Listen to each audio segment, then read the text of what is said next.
سمعتش كيقول هاد خينا هذا كيبان لي مازال معطل ومازال ما وصلش لهاد الوقت اللي حنا فيه.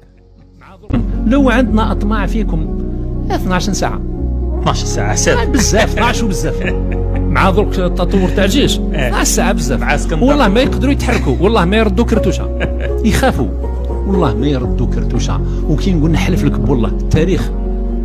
انا مازال عاقل نهار بوخروبه قال جمال عبد الناصر اسبوع واحد نستعمر المغرب ونصنع فيه انقلاب. لا غد ليه فاقوا لقاو الجيش المغربي في وهران كيضرب الشوا والجنرال في هذاك الوقت كيقول الحسن الثاني سيدنا واش بغيت تصلي الجمعه في الجزائر؟ قال لي حشومه رجع بحالك. ومن هذاك النهار تقالت المقوله الشهيره حقرونا المراركه حقرونا.